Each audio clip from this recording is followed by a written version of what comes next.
చరిత్రలో ఈ రోజుకు స్వాగతం. ఒకసారి మాండవ్య మహర్షి అరణ్యంలో తపస్సు చేసుకుంటూ ఉంటాడు. ఆయన చాలా నిష్కల్మషుడు, ఎప్పుడూ సత్యధర్మాలు పాటించేవాడు. ఒకరోజు కొందరు దొంగలు రాజభవనం నుండి ఆభరణాలు దొంగలించి పారిపోతూ మహర్షి ఆశ్రమంలో దాక్కున్నారు. కొద్దిసేపటికి రాజసైన్యం అక్కడికి చేరుకుని దొంగలతో పాటు మహర్షిని కూడా పట్టుకున్నారు.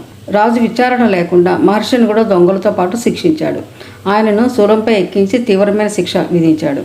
అయితే మహర్షి తన తపస్సు బలంతో జీవించగలిగాడు. తర్వాత నిజం బయటకు పడింది. రాజు తన తప్పును గ్రహించి క్షమాపణ కోరాడు. మహర్షి ఈ అన్యాయం ఎందుకు జరిగిందో తెలుసుకోవాలని యమధర్మరాజు వద్దకు వెళ్ళి అడిగాడు. యముడు ఇలా చెప్పాడు: నువ్వు చిన్నప్పుడు ఒక పక్షిని గుచ్చి బాధ పెట్టావు. ఆ పాపానికి ఫలితం ఇది. ఈ సమాధానం విన్న మహర్షి కోపంతో అన్నాడు: చిన్నపిల్లవాడిగా చేసిన చిన్న తప్పుకి ఇంత పెద్ద శిక్ష వేస్తావా? ధర్మాన్ని తప్పుగా అర్థం చేసుకున్నావు. నువ్వు మానవుడిగా జన్మించి లోకంలో కష్టాలు అనుభవించు అని యముడిని శపించాడు. ఈ శాపం ఫలితంగా యముడు విదురుడిగా జన్మించాడు. విదురుడు మహాభారతంలో ధర్మానికి ప్రతీకగా నిలిచాడు.